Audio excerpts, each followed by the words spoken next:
Today's guest is Lisa Cini, and we are going to talk about multi-generational living and also about how we may live longer than you may have ever imagined.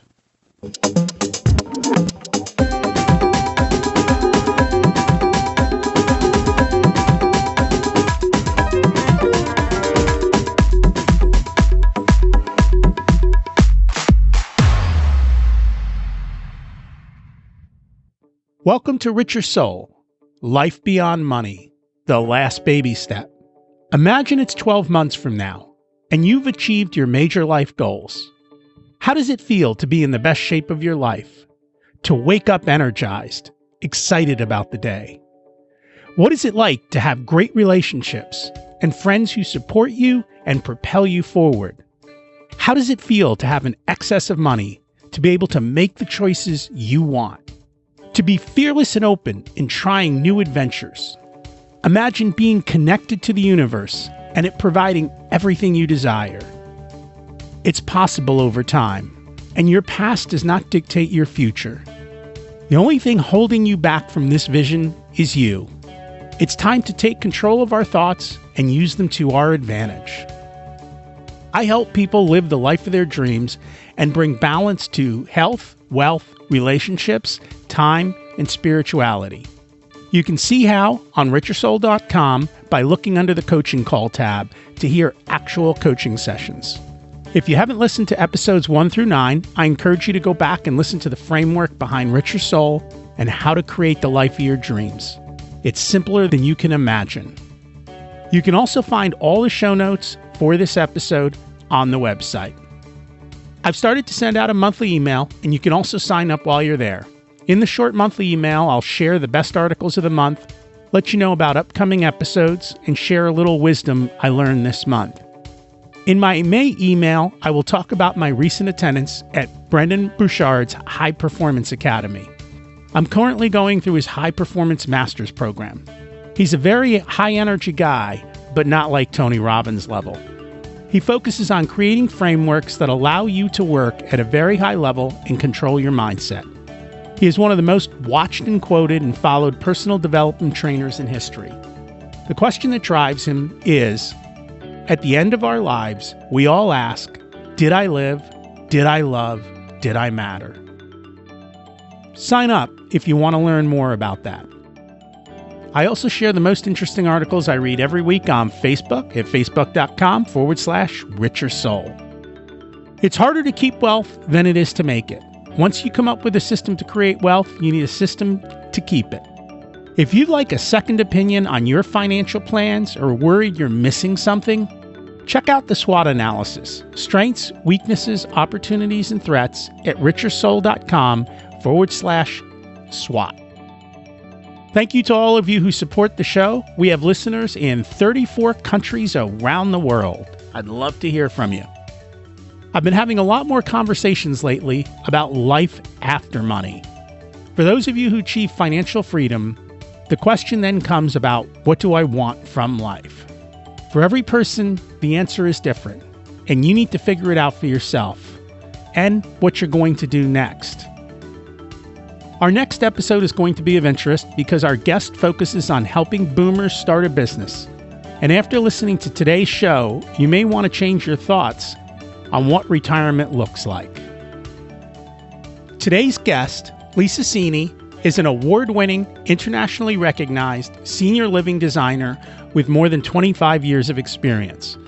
Her first book, entitled The Future is Here, Senior Living Reimagined, is receiving rave reviews, and she just released her second book entitled Hive, The Simple Guide to Multi-Generational Living, which is based on her social experiment of living in a 4-generational household, with people in the house ranging from 17 to 92, and the positive impact design can have in a home for seniors with dementia. Lisa is also the founder of BestLivingTech.com. Think Sharper Image meets AARP.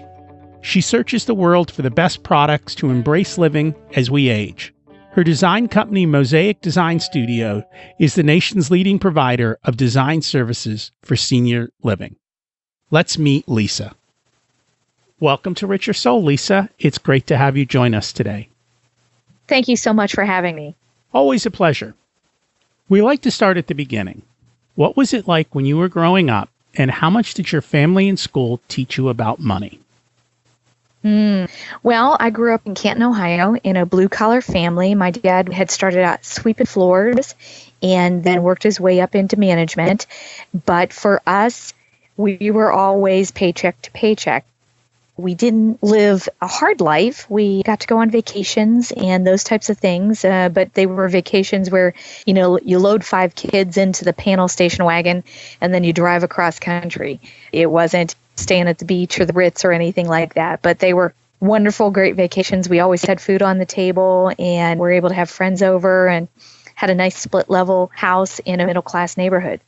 We didn't want for anything, but we were all also cognizant of not being savers. The paper route money would always get used for other things, and then we'd be scrambling to pay it back when when it was due, that kind of thing. Very interesting. Did school teach you anything? I think when I was younger, we had those home ec classes, and they had us do a savings account, and that was about it. And I was actually gifted in math, but we never learned about anything financially. Now, my parents did teach us to work, so I think I worked from the time I was 12. But other than that, we kind of self-managed and learned how to manage our own money because we didn't get any kind of allowance or anything like that. But yeah, school didn't really teach me anything about money other than having a savings account and how to open that up. That's probably more than a lot. It seems that we spend a lifetime learning so we can make money, but nobody teaches us how to do that. Right. I found that my grandmother who lives with us, she's 96, she had a housewife book that they had taught them and gave to them to then start their homes. And they had a whole section on budgeting and being able to run the household financially. And I thought that was very interesting, that it was almost like a financial planning and controller position that they taught them for in running the house. And then when I went to school, I didn't learn anything. Maybe that's one of the things that's kind of gone missing, is that in the past you learned financials from your family. And I think when people got married, they stayed close to home or they stayed home. And now that that's not the case, you're losing that training time because, when you're 15 years old and you have no money, it's all kind of this fuzzy concept. When you're 25 and married, the world kind of changes, and your attitudes and needs and desires to learn change along with that, I guess. Mm-hmm. Most definitely. And I think, having access to credit cards completely changes how at least my parents and my grandparents grew up. It has. And there is a big, psychologically, it is quite different to take a $100 bill out of your wallet than it is to swipe a credit card. It's just a whole different feeling. And so that is very, very, very true. And I think, at least, there was a huge pride when I got my first credit card, but then you have to learn how to manage that properly. It's funny because I get those credit card promotions. Oh, you deserve more and you have all of this purchasing power. Go ahead and use it and enjoy life. They forget to tell you have to pay it back at 22% interest. Yeah, that's exactly right. Isn't that always the catch, though? It's kind of like the diet pop that still helps you to gain weight and overeat. Very true. So are you doing anything, or have you done anything different to teach your kids about money? Yes. One, my kids grew up a little bit, I would say, more affluent than I did. And in our neighborhood, most of the kids would get an allowance or have house cleaners and such, but I decided and opted not to do that. Sometimes I would get a little bit of a hassle, maybe from my daughter, and she'd say, other people either get paid to clean their room or the maid does it or so-and-so. And I would always say, no, this is part of contributing to the family. You are helping out. Later, this is going to mean something.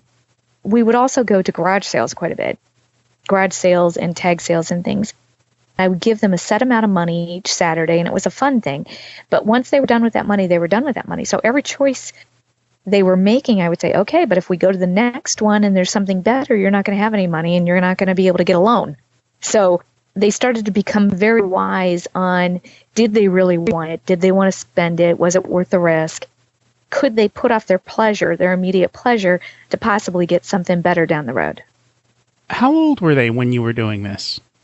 Oh gosh, probably, I think Adelina started around 4 or 5, and my son's 3 years older than her. So they were relatively young at this point. Yeah, I don't think it's ever too early to start talking about money. It's something you got to deal with your whole life. I absolutely agree with you. Were there ever days where they came home? Were they allowed to keep the money if they didn't spend it? Oh, yeah. And they could save it towards something. It was interesting. Both kids raised in the same home, and my daughter became incredibly frugal. The saving part felt better to her than the buying part. She took more joy out of that. My son, on the other hand, would have tried to convince you. He was the, from, I think it was Popeye, I'll gladly pay you Tuesday for a hamburger today kind of kid. Well, Christmas is coming up, that kind of thing. So we'd always have to manage that situation. And, you see those patterns early on, and they have to learn how to deal with them. Otherwise, they're going to come in and bite them in the rear end later on in their life. And that is very, very true. And kids, even though they grow up in the same household, they experience things differently and through their own lens. And so you end up with kids with their own personalities. Yes, most definitely. And I think part of it is how, my son, they call him on the Colby Index, which is a personality profile, they call him a high quick start. So athletes are like that. Entrepreneurs are like that. He's more risk-oriented. And my daughter is certainly not risk-oriented. I know that when she was in 3rd grade, she was a gifted child, but they told me she wasn't going to pass unless she could learn how to ride her bicycle. She just wasn't a risk-oriented kid. And so that's interesting because now my son is trading Bitcoin at 23, and she just has a savings account. So it's still completely different. I was going to ask if he changed as he grew up or if he still has the same underlying habits. He has underlying habits, but he has a lot more control over them and acknowledges that it could be an issue. Having that nice pair of shoes isn't always necessary.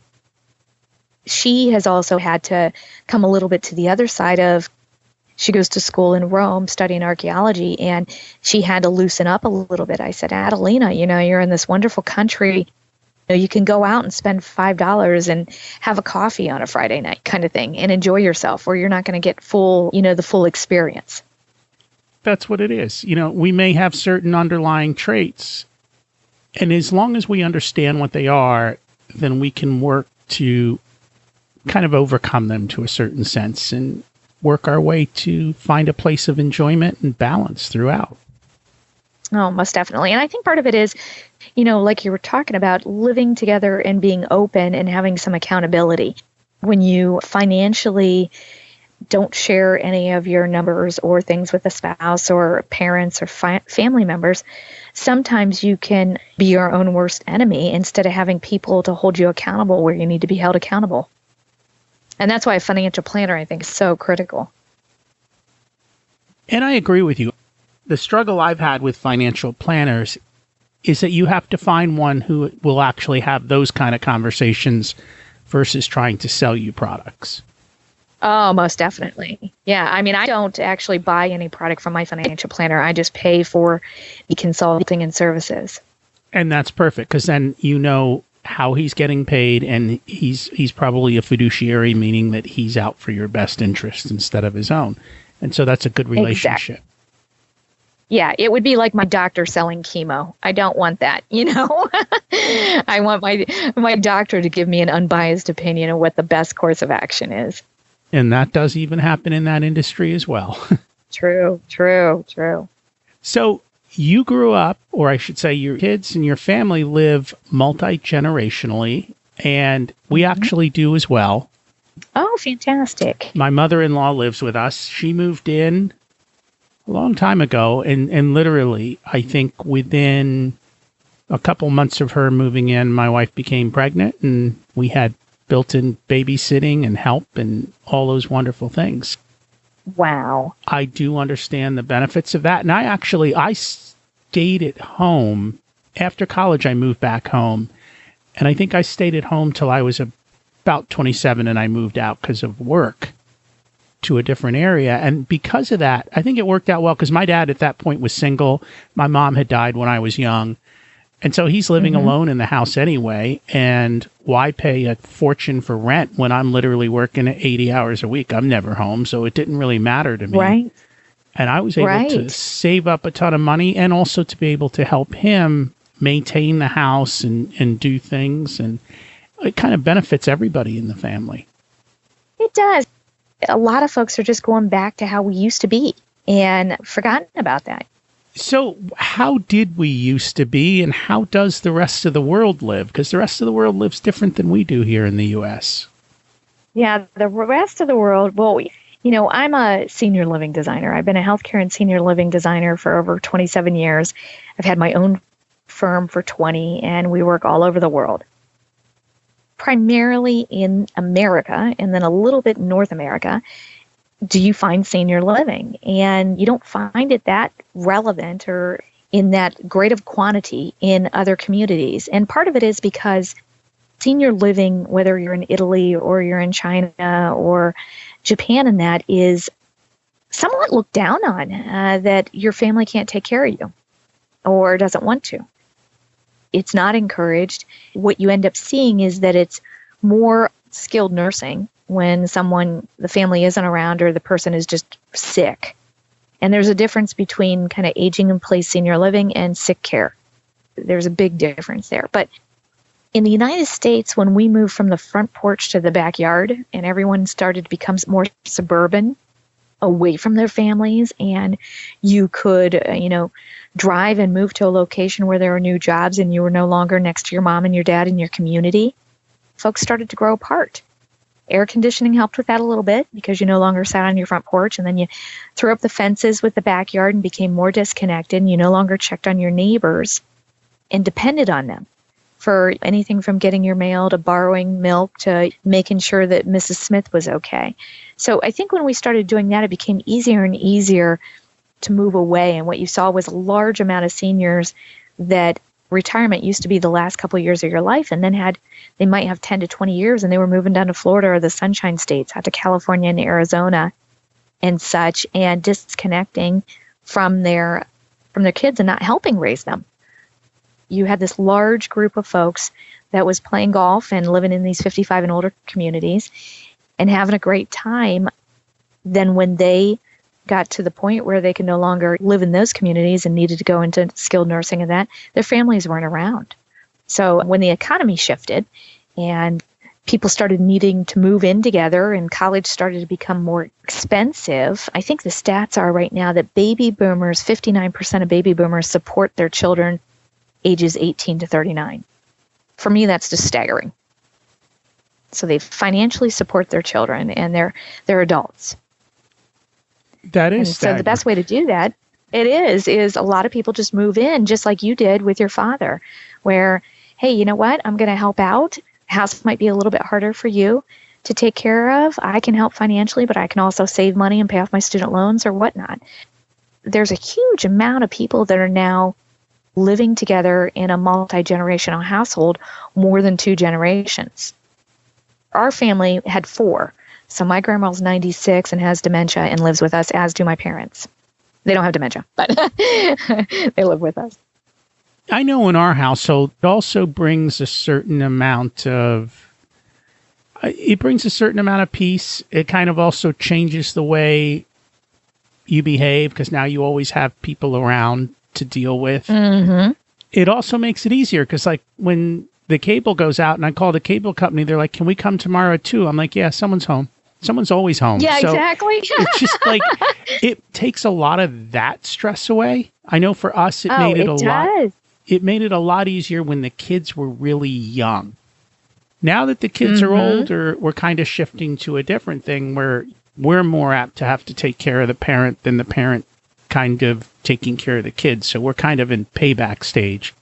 But for us, I think we have large age gaps in our generations. So it's a little different in the sense that my parents have passed away, but her mother, I think, is in her mid-80s, and she's younger than me in her 40s, and then we didn't have kids probably till our 30s, so everyone's kind of a little bit more spread apart from that standpoint. It's also somewhat of a struggle for the kids because Grandma still lives old world. Yeah. Well, I don't think that's so bad. Folks have met my kids and they'll say, "Oh my gosh, you've done such a wonderful job raising your children. They're so polite and respectful, and they can carry on a conversation, look you in the eye, they know how to shake a hand." And I say, "Well, I appreciate that, but it's not me. It's my parents and my grandmother." I think there are world skills that my children have learned because they've been around different age groups and had a wisdom share and developed a level of patience and gotten yelled at because they were wearing their hat at the dinner table. And, those types of things are very good things. Well, and you have to pick your battles. And in this case, when you've got multiple people in the house, they can each pick a battle against your kid. Yeah, that's true. That's true. I think it's interesting because what I found is that, parents tend to be a little bit tougher on their kids, especially on grades and different things like that and expectations. Grandparents tend to be a little bit easier on those things that parents are harder on, but they're tougher on the respect things. I think there's a balance that gets learned. When you have multiple people around, like I might have just had a really hard day and not be willing to listen to my daughter going on about, something that happened at school today that might not be as interesting, but I need to listen. But my grandmother or my mom and dad are laughing and having a great time. And so it creates a buffer and more people to be in community with.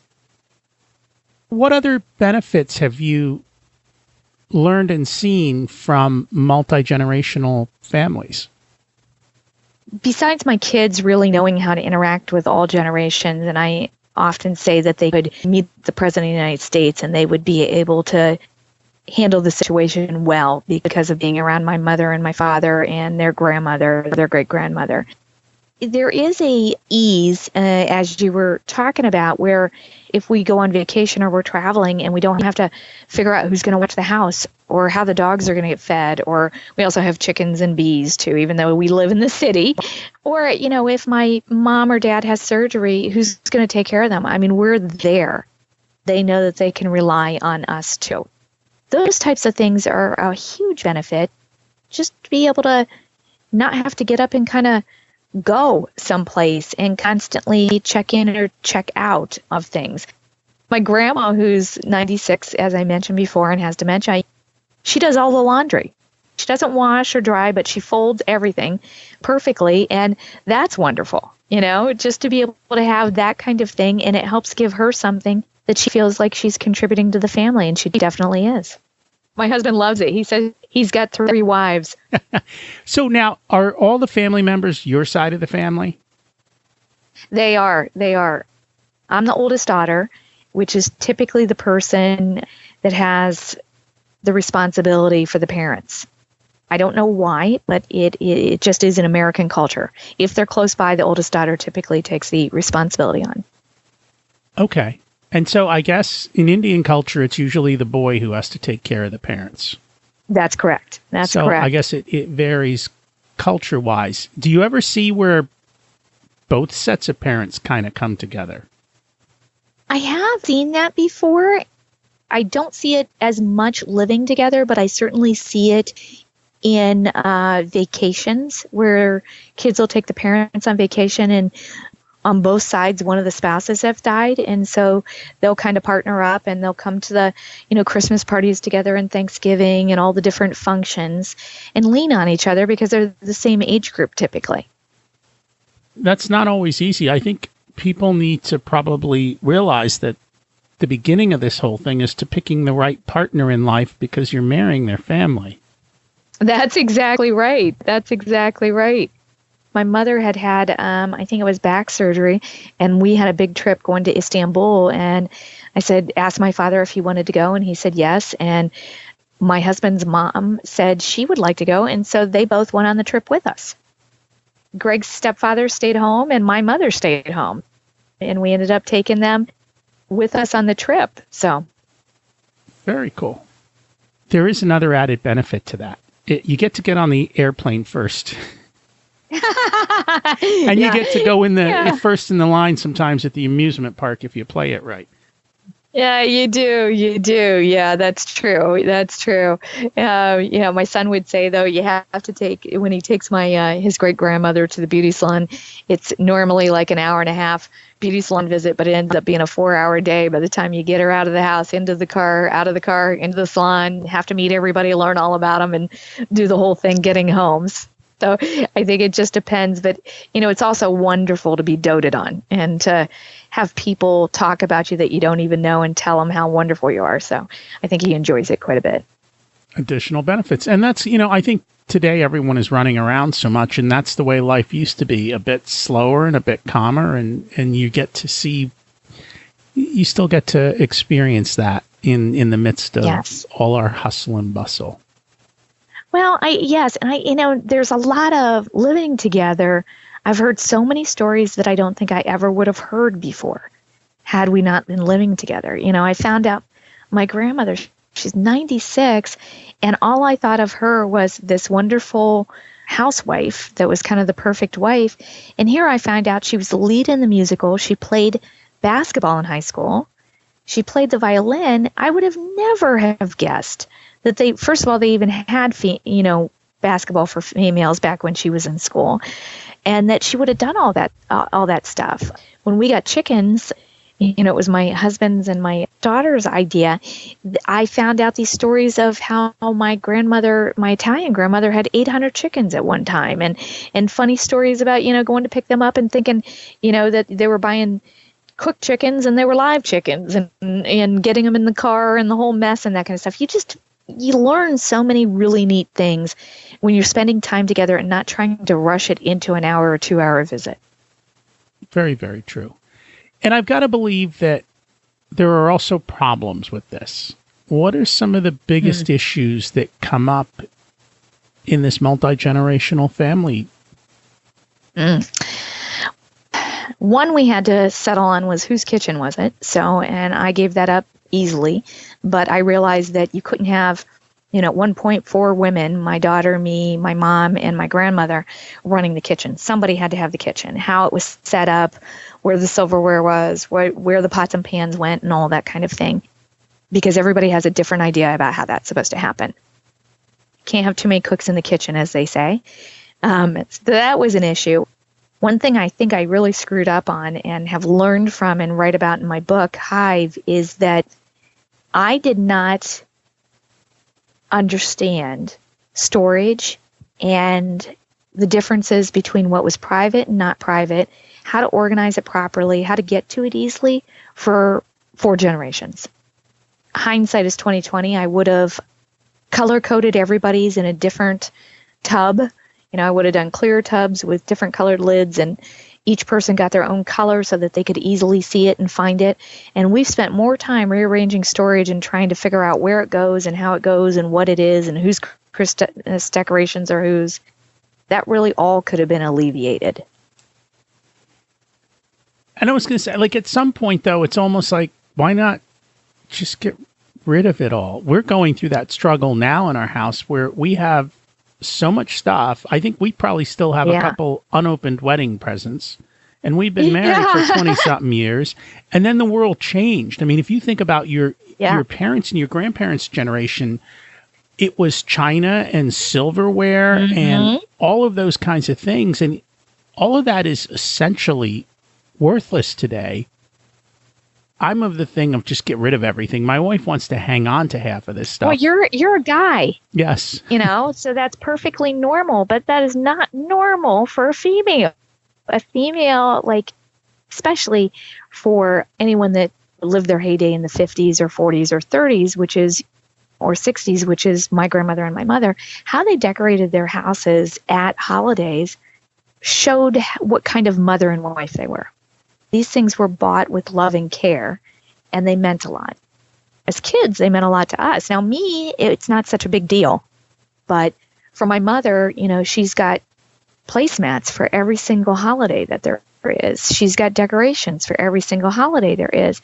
As we age, we have to give up so much as it is.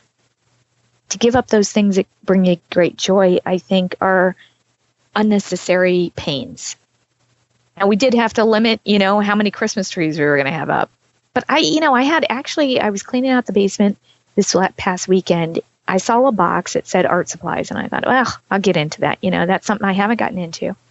And I opened it up, and it was my beautiful things that I've found throughout the years on travel with the kids and on the wonderful trips to Japan and to Belgium and Paris and Italy and Istanbul and all these really neat places that I had in my living room in the house before we all moved in together.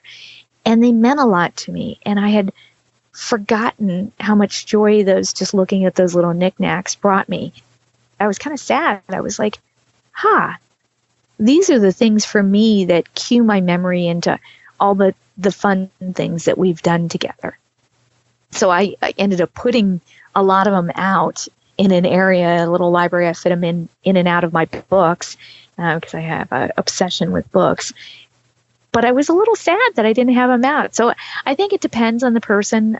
For my dad, it was a big deal to give away his lawnmower and to figure out who's snowblower and that kind of stuff.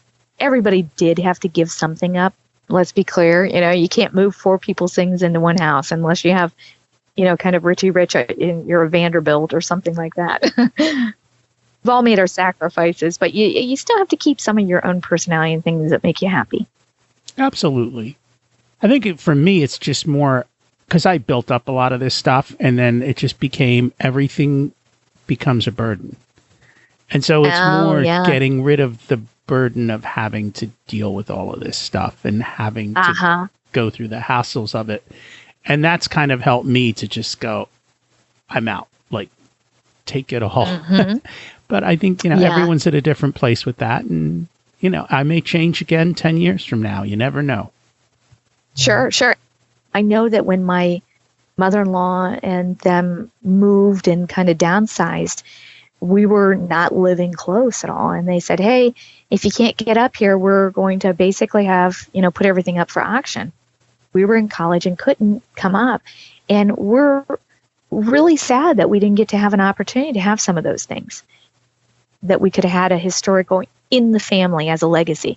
Not a lot, but, still there's things that you kind of want to hold on to from a family standpoint. There is. I'm seeing with my kids, they don't seem to care. I don't know why. How old are they? Teenagers, so maybe they're too young. Oh, yeah, they're way too young. So wait till they get in their 20s and 30s. So I think it makes a big difference then, that's when you start getting, nostalgic and you think that stuff is neat. Like I have our family Bible that was, from 83. And it's very cool. If you would ask me when I was, 12 or 13, I would have said, heck no, probably. It's huge and it's leather and it's, sitting on a custom table that my great grandfather made. But now it's like one of my most cherished pieces. So it probably will change with them and over time, and we'll see how that goes. And you never know. What they are, because we've talked about moving from time to time, and they're like, no, we're not moving, and this is our house. We're not going anywhere.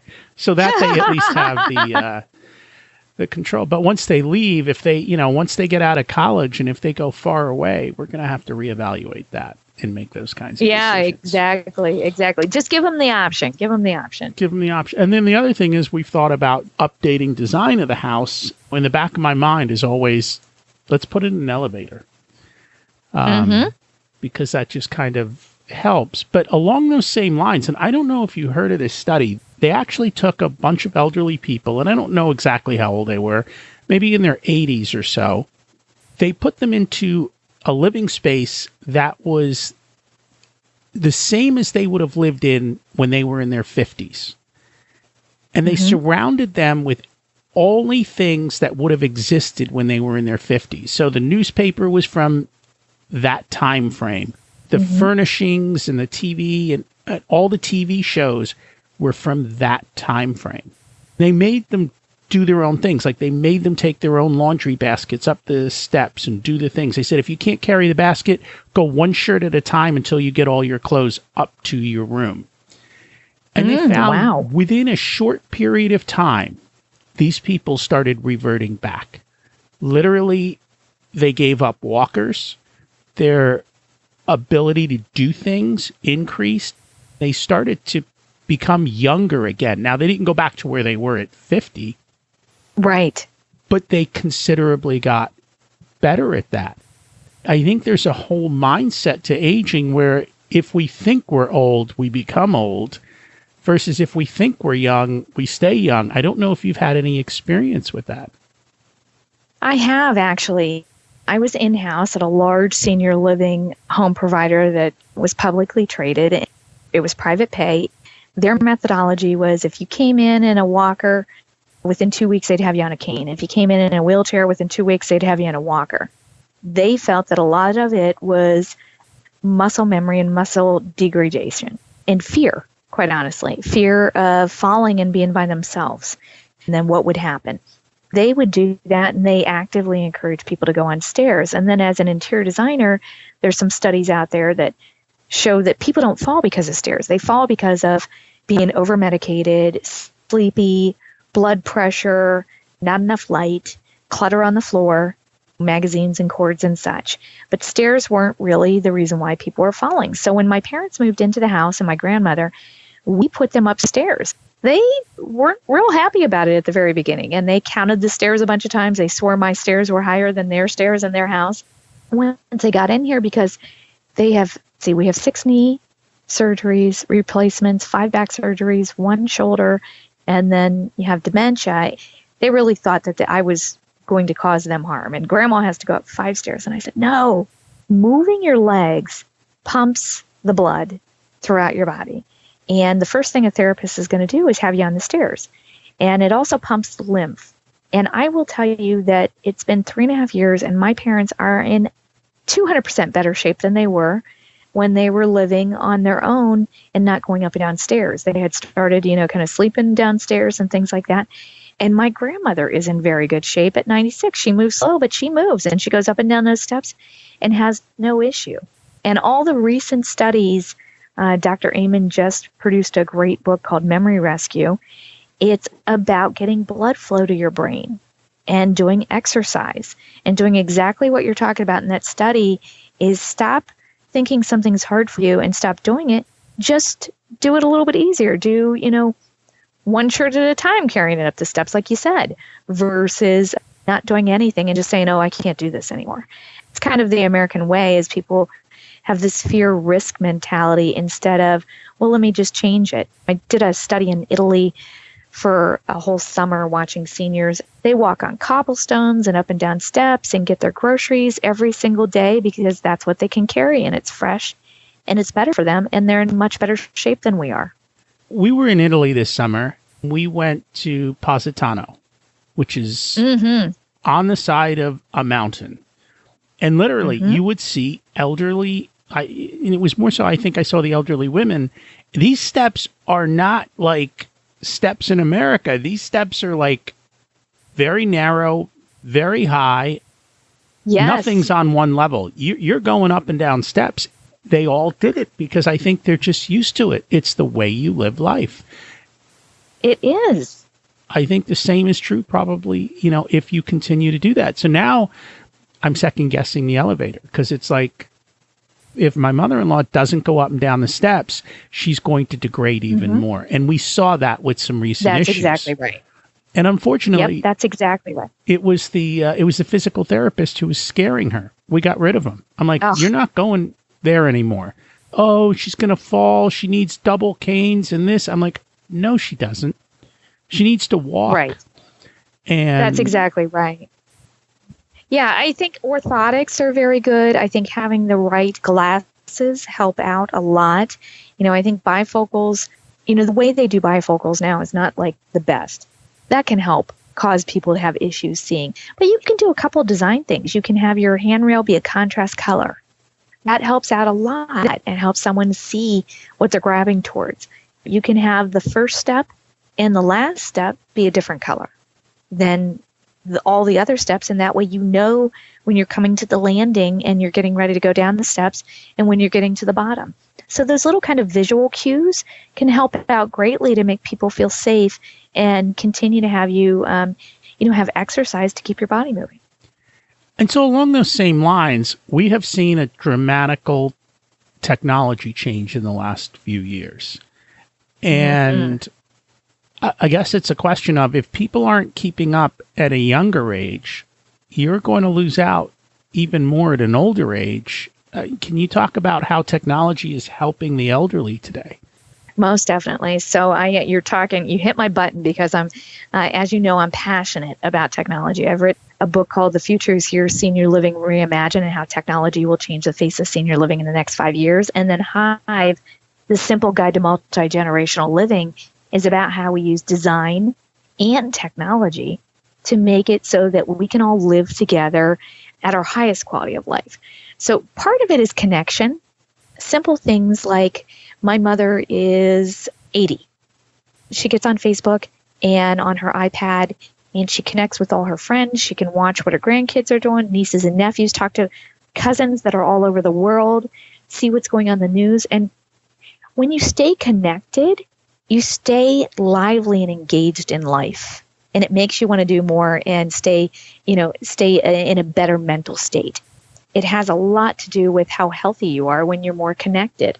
So, and it's anything from, sharing a recipe to wishing somebody happy birthday, those kinds of things, or being able to donate money when something happens that isn't fantastic or whatever, but staying connected in that way. She has learned it so easily that she even is on Instagram and Snapchat with my kids. My daughter will say, "Mom, can you please tell Mama not to ask me questions about school on Snapchat and Instagram?" And I'm like, "Nope, you'll have to tell her yourself," because she doesn't understand kind of the protocols of everything. But it's hilarious, and I love that she's involved to that extent. My grandmother doesn't really understand the technology as much, but when we get on Skype and she can see the kids when they're off at college and we put in the earbuds and she can hear them, there's immediate understanding and engagement. And that's invaluable. Without technology, it's a little hard to hear when you can't see the face and understand. But when you can see the face and the smile and what the room is like and their friends, there's a whole different world that's opened up. So I think from the connection standpoint, that's a very powerful piece. There's also a safety and security piece, at least with our family, because my mom's a primary caregiver for my grandmother. She was getting to the point where she kind of felt trapped or worried. She'd go out to a movie or dinner with my father and be nervous about getting home right away because I might be traveling, and wanted to make sure grandma was okay. So we put a camera in my grandmother's living room, and we're not invading her privacy in her bedroom or bathroom, but my mom can turn that on real quick and see that she's watching TV sitting in her chair and she's just fine. And that way she can, stay for dessert. That's a wonderful way to use security and technology in that format. Then we're doing things like, we've got a robotic cat and dog that are companion pets for my grandmother, and they have AI. We do have dogs, but the dogs will leave the room sometimes, and the cat will just, it's robotic, and it stays there, and it meows, and sometimes it ignores her, and sometimes, it does different things, but we don't have to worry about her taking it out or whether she fed it or anything. And so that's fantastic. So anything from that to Google Home and Alexa, security locks, to very sophisticated, which we haven't done yet, but you can have monitors on your refrigerator. And let's say your mom's living by herself. You can have it set that, if she doesn't open up the refrigerator in 24 or 48 hours, it sends you a notice. And you can call and check on her to make sure she's eating and taking care of herself. That's what's dramatically changing. And I think the big thing people don't realize is how much Uber helps, because between Uber, Amazon, and grocery delivery, you have the ability to be mobile much longer in life and to have everything you want much later in life. Most definitely. So to that, Lyft is another company, and Lyft has got they're certifying drivers for senior citizens. So they can help you get in and out of the Lyft car. They'll wait for you at appointments. They've been background tested. that's a whole different level of safety to make sure that you're okay. Besides TaskRabbit, I don't know if you're familiar with that, but that's a crowdsourcing service that you can hire people for little tiny things, kind of like an Angie's List, but on the internet. They might be, picking up your groceries, or, hey, I need the winter windows put in, that kind of thing. When my dad was alive, we were probably about 2 hours away from each other. But it was the little stuff that needed to get done, like changing all the light bulbs, changing a filter, handling small stuff that now has become much easier with all of these technologies available, that you can get somebody to come show up and do that kind of stuff. Yes, most definitely. And, a lot of folks will say, well, we don't want, the invasion of the cameras and that. But I'll tell you, when you're living by yourself and you have people coming in and out, just knowing that everything's being recorded and those folks know that things are being recorded, I think provides you a level of safety that you wouldn't have otherwise. It takes away some of the fear. Yes. Yeah, that's true. Because I know, especially with the elderly, they tend to be much more sensitive to that, kind of that private space, no one's allowed in. And I think that's because the world has dramatically changed. Because I remember when I was young and you'd go to New York, if you broke down on the Belt Parkway, good luck, because somebody'd come jack up the car and steal your tires. I haven't seen that occur in decades. We have so much stuff now that nobody cares about stealing it all. No. And the wonderful thing about technology is you can layer it. People think this is this black and white, all or nothing kind of prescriptive application, and that's not at all what it is. You can layer it. You might start off with the cameras that are at your front door and your back door. I don't want to open up the door or unlock all the latches until I can see who it is and I can really identify it, and I can even call 911 if I want to. That's a layering. Then I might have the camera inside like we do in my grandma's living room, so I can make sure she's okay in that living room situation, but we don't have them anywhere else. I could have it on the refrigerator if we wanted to. We can put, stove advert where it turns off your stove if something starts to burn and the smoke alarm goes off. There's different things that you can do that wherever you're comfortable with, I think, is the most important part. Technology can really be layered in a cafeteria style way so that you can really get what you need where you need it. That's amazing that all of that is now becoming available, and it's dramatically changing things. We have a different conversation that kind of occurs in the house. It's repeating yourself. Is that an aging thing? Is that just a we're busy thing? Yeah, it's also a routine thing. When you go on vacation and, you've lost track of days, you can't remember whether it's Thursday or Friday, that kind of thing. Or if I have a tendency when we go on vacations, they're kind of hyper archaeology / discovery and that kind of stuff. So we don't tend to do that. But whenever we went to the beach and it's the same rote thing every single day, I lose track of days very easily. And most people, when challenged to remember in detail 3 days prior, can't do it. And that's cognitively sound people.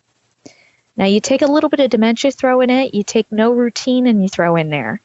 And it becomes very difficult to remember whether you've told that story, whether you've asked that question, whether you've taken your medicine, because you're not splitting your time out in more regimented ways. So that's a little bit of it. Now, you can also have the dementia thing that my grandmother has where, we sit on the front porch and there's a big tree on the street and part of it's dead, and she might say 30 times that we need to get that cut down and call the city. I've coached the family to just look at it like the chorus in a song. You don't get mad when the chorus in the song is repeated over and over again. So now we kind of play a game and see how many times she's going to say it. We don't make fun of her, but, you have to laugh at those things and have a good sense of humor. It's changing the lens of the way you look at things. Exactly. All of this is going to become much more important because everything I'm hearing now says living to 100 plus is not going to be outside the norm anymore. And so I think we need to be intentional up front in picking our life and making choices up front and preparing for these longer term issues that are going to occur. all the think tanks that the futurist conferences that I go to say that if you can last the next 10 years, kind of age is going to be off the table. And it's more about how long you want to live and how you want to live. Medical science is changing that much that quickly. So I think you have to kind of figure out, what do you want to do with your life then? If you're going to live to 150, that dramatically changes your thought process of what you're willing to do, what you need financially, and how you want to live, who you want to surround yourself with, all those types of big life questions versus I'm just going to go gracefully into the night. Because that may not be the case anymore. No, exactly. And it's a long game. When my grandparents that are now passed but lived to 99 and 100, when they retired, I think they were 52 or 55. And so they were retired almost half of their life. Did they have a pension? Which is crazy to think about. They did. They had a pension, and that's probably why most of the pensions went bankrupt, was because of my grandparents. Well, and that was that generation. Like if you were lucky enough to be part of a generation that retired with a pension, you were set. Today's world, you've got to plan for that kind of a lifestyle. I know. I mean, that's why the only reason I continue to do some of the things I do is because I need to plan for longevity and ensure that it's there. I don't want to have to go back to work at 83. Right. Well, and I think, Dan Sullivan, he is the creator of Strategic Coach, which is a business group that I go to. He always talks about the fact that retirement, the definition of it, means to take out of order or out of use. Service. By that definition, I don't ever want to retire. I just want to be able to have the freedom to do what I want to do and give where I want to give. And that's a very different thought process, I think. It is. And I think Dan Miller, who's a different one, 48 Days to the Life You Want, is about reinventing yourself. Once you've built up the financial base and you have the ability to make choices, is to kind of along the lines of both of these guys, is to say, where am I going to spend my time? How am I going to earn my money? And to do it in a dramatically different way than going to work for somebody. It's going to be creating your own business or your own lifestyle, however you choose to do it. Mm-hmm. Exactly. And for a lot of folks that I think my kids' generation, your kids' generation is very different. They've been told that they can be whatever they want to be and to follow their passion, blah, blah, blah, blah, blah, all that kind of stuff. Where ours was, get a job and it's called work. Then if you're lucky enough to work at something that you love, you're truly blessed. But that wasn't kind of the thought process. It was get a job, contribute to the community and the world. And if you happen to be doing something that you really enjoy or that you're talented at, that's a win. Whereas this kind of second half, this thought process of, I'm not going to retire, but I'm going to continue to contribute. You can change the mentality of how you work. And it might be, so my dad works every day and he's 80. He goes and selling furniture and doing other things. That's not at all what he did. He was a manager, in a factory, but he enjoys it. And it's about connecting with other people and adding value. It's not really about the money for him. It's about he gets to go someplace and connect and contribute every day. And I think you need to be able to do that. And if you can make a little bit of money just to pay your basic expenses, it helps to make life a lot easier and give you the ability to be able to say no to whatever you want to say no to and yes to whatever you want to say yes to.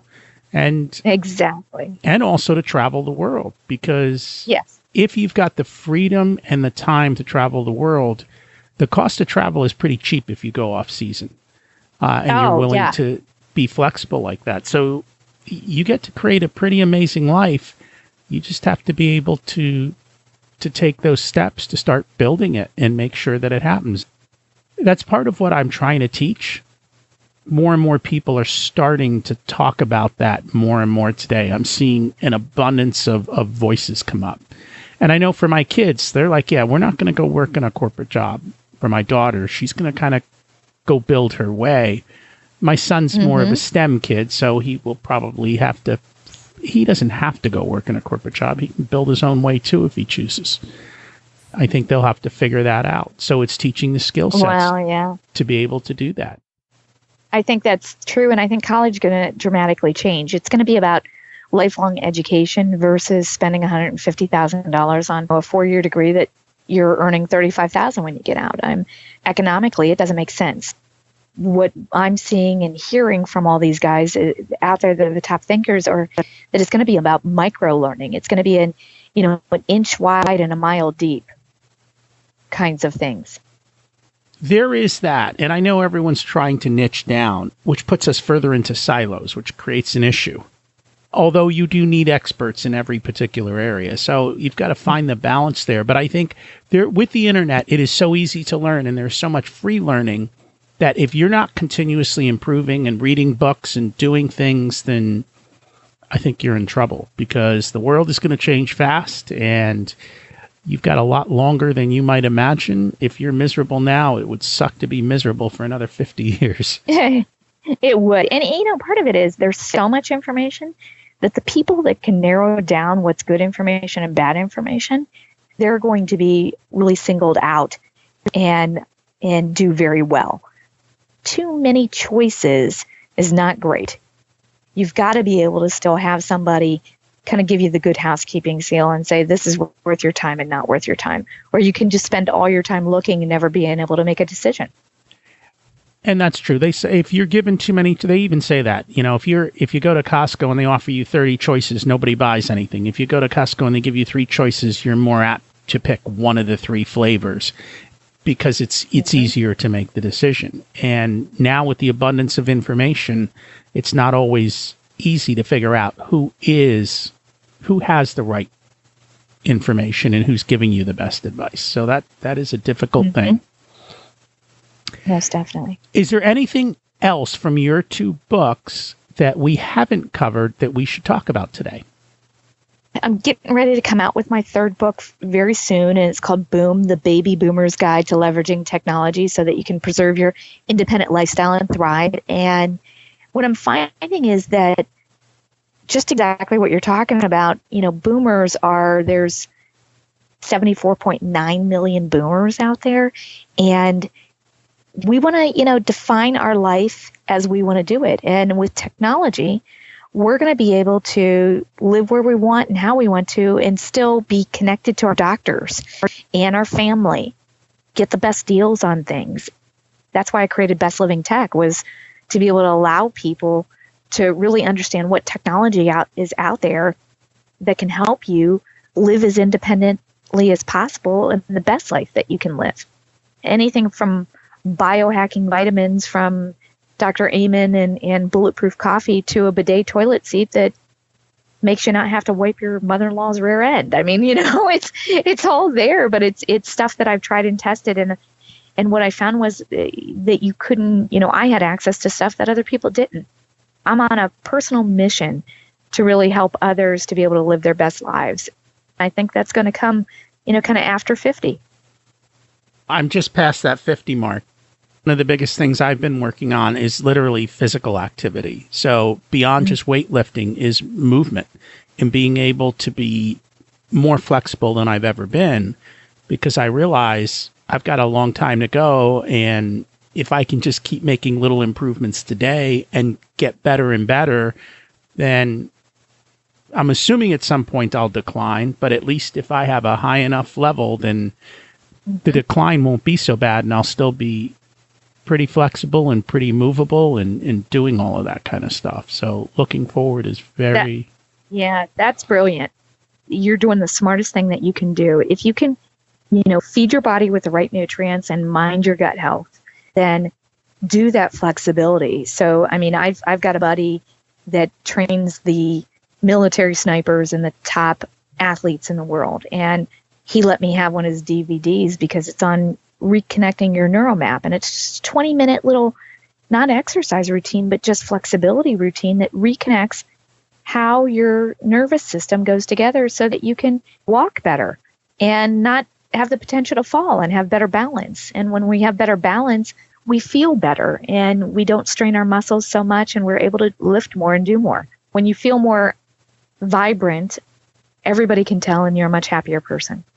It is. It's all connected together. And I've always seen you've got to have balance across your entire life. And we've talked about exercise, diet, relationships, mindset, looking forward, just believing you can do things. And the reality is you can. That's 100% true. 100% true. You're right on the money. So do you want to quickly let people know the books you've got in the websites for where everyone can find you and connect and continue learning more? That would be wonderful. So if you want to connect with me, which I would love to chat with you and talk with you, and you could sign up for the newsletter and see all my neat things or email me, it's at lisamcini.com, and that's C-I-N-I. So lisamcini.com. And then if you want to find out that best tech that's out there for you to be your best, everything from the best vitamins to we've got this wonderful sleep thing that I just found from Finland that'll help you sleep the whole night through, and it just takes 12 minutes. You put it in your ear every morning, and it's just fantastic. All kinds of little biohacks and mind hacks, and just help you live healthier and happier. That's at bestlivingtech.com. And you can go, if you go there from here, type in the coupon code SOUL, SOUL 10, the numbers 10, and you'll get 10% off. So hopefully we'll see you there soon. Thank you for sharing all those. And I will put all of that in the show notes so people can just click and follow and learn. If people are going to live to 100, they better start figuring out what the next half of their life is going to look like. Most definitely, because their kids aren't going to want to take care of them. Even though we are, talking about it. Well, I'm already having those conversations with my daughter. You're going to have to take care of us when we get old. And she's like, yeah, we'll see. Yeah. Yeah, exactly. They're like, if we're around, we might be traveling that week or that year. Well, hopefully I'll be traveling and I won't need taking care of, and I'll be having a blast of my own. That's exactly right. They're going to want to hang out with you. They're going to want to hang out with me and send the grandkids over so I can go have. And that's the other thing, having that second run of parenthood, you finally know what you're doing. That's exactly right. And you're much more calm and collected and able to really focus on what's important and what's not. Absolutely. It was great chatting with you today. Thank you so much for joining us. You too. Thank you so much. I encourage you to check out Lisa's site, lisamcini.com and bestlivingtech.com. If you choose to make a purchase, use the promo code SOUL10 for the 10% off discount. Today's action step. If you're going to live to 100, what do you need to do today to prepare for living that long? It may take you a while to come up with all the answers, and you may have to change your idea of what senior living looks like for you. Not to mention, you're going to need the cash flow to last that long. Is there someone you know who could benefit from what we talked about today? Please share the episode as it helps you to build social capital and create better relationships and start better conversations with the people you know. They'll appreciate you for it. What's preventing you from moving forward, and who are you putting on your team to help build the life you deserve? Taking no action creates a far worse outcome in life than trying something and failing. Can I help you achieve your goals? Just email me and we can start the conversation with a short chat to see if we are a good fit. You can reach me at rocky@richersoul.com. I'd love to hear how you're doing and how the information I've shared has helped you. Thanks for listening. Have an abundant week.